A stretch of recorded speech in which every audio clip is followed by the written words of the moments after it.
So hi everyone. Today our topic we're just gonna have a little bit of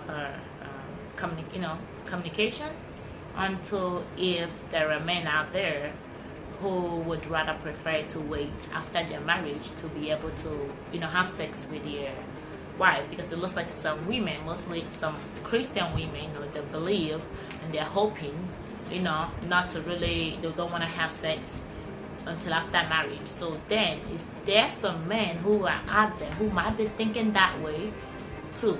So I have a guest here who will actually is a guy. So I chose to have a guy talk on this issue with me. I would rather have it come from a guy perspective rather than a woman. And so he is gonna be talking to us. Of course, he's not gonna be physical, but you're just gonna hear from him. Okay. So sorry, what was your name, sir? Tega?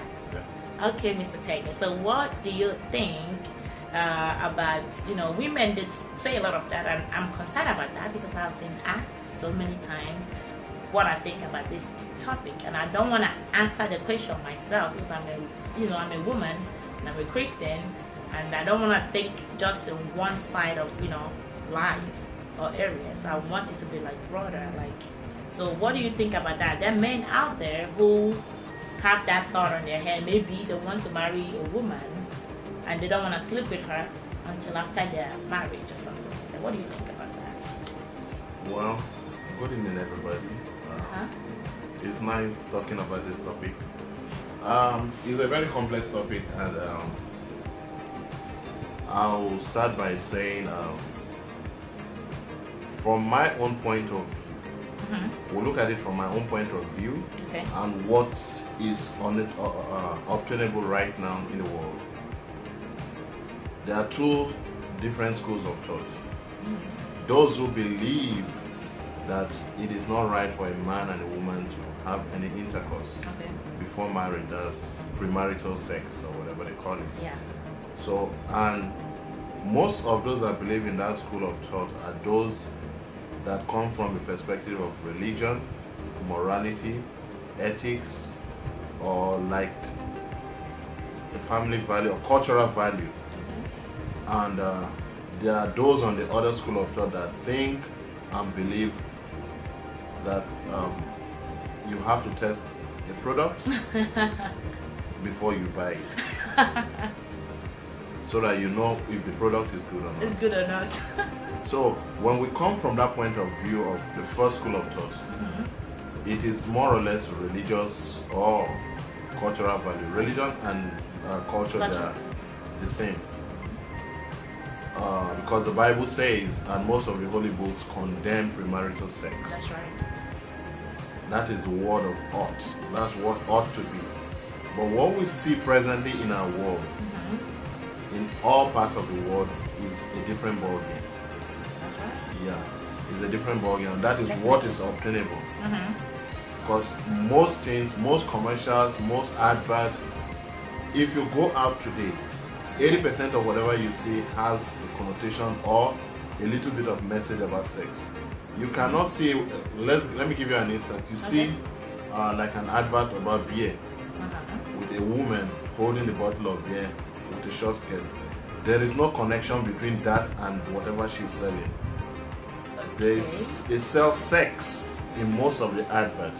If you look at most of the adverts today, 80% drives that message. And with the advent of cell phone, it's even worse, because very close to you, you have anything to check for on the internet. Although like YouTube or whatever, they have restriction and whatever, but there are 1,000,001 website that you can go to and see whatever you want to see. So you're basically saying that guys, a lot of guys out there, human beings, yes, wanna try it and make sure that's what they want, and if that can sustain them. On the lighter note, I was watching a YouTube 2 days ago. 2-3 days ago. There is this, I don't know if you guys know him, Pastor Prophet TV Joshua. Oh yeah. He was in church, and there was a guy there that was watching a porn. inside, right in the church. Are you serious? Yes. So it's just between you and yourself, your cell phone. So and you don't go out, you don't do this. From your phone, you can do 1,000,001 things. So now these are the two pictures we have. But from my own point of view, every product you go buy dress, you have to test it. You buy car, you try to test drive it. You want to buy a cell phone, you don't buy the cell phone, you have to test it. So from my own point of view and from my marital experience, okay, I think and I believe that it is better for both parties to know their sexual drive, what they like about sex, and test drive it. So wait, don't you think, is there not a possibility whereby maybe they can actually talk about it? Because I'm sure both parties, they must have sexual intercourse with, different exes or whatever it is. Is there not a way it can be discussed? Okay, this is what I like, this is what I don't like. I would, I like when someone does this to me or when someone does that. Don't you think maybe by discussing it or bringing what each other like, there's a way it can be connected? Okay, this I might be able to deal with this, or maybe I can just not take this. It's not for me. Sexual urge is like without practically doing it. Sexual urge is not all about talking. It's not. 80% of it is practical. Yeah. So I believe that in the practicality of it, it is not possible. It is not possible. Yes.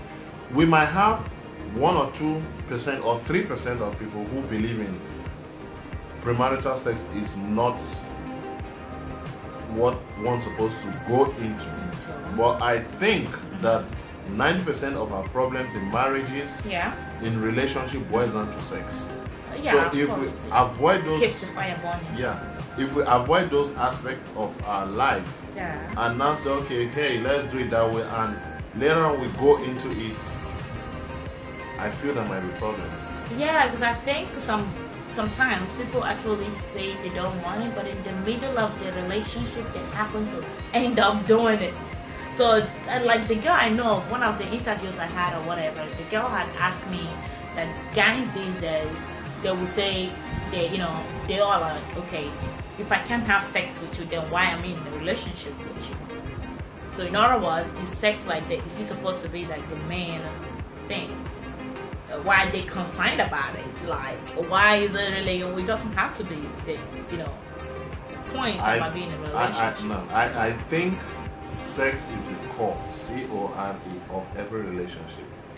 Be it courtship, marriage, and after marriage. Okay. So if you don't know what to do, you discuss it. Those ones are just, it's like being a medical student, reading medicine, studying medicine, graduating from the medical school without having a practical knowledge of what you're going out there to do. That kind of makes sense. I like that. I like the way you...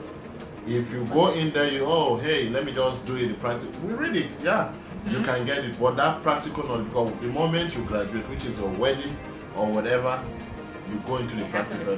Yes. And if I now come in and it's not what I was saying, how do we go? Okay. You see, that will even increase the rate of divorces. Oh. Broken family, kids with single parents, and all those. That's my own personal belief. Okay, well. And I subscribe to that. Right, it's very good. I really appreciate you, contributing to this, and I hope my viewers get to, pick up something from it, because I did pick up something. Of course, like he said, you have to test drive whatever you buy, whatever you have to make sure it fit right. But of course, but that doesn't give us room to just explore ourselves out there anyhow. Anyways, but yeah, it's nice having you, and of course, you can always ask your questions and include your comments down below. And I'll be happy to answer, and all of us can contribute and answer each other, so we get a better clarification in this topic. Okay, thank you. Till next time.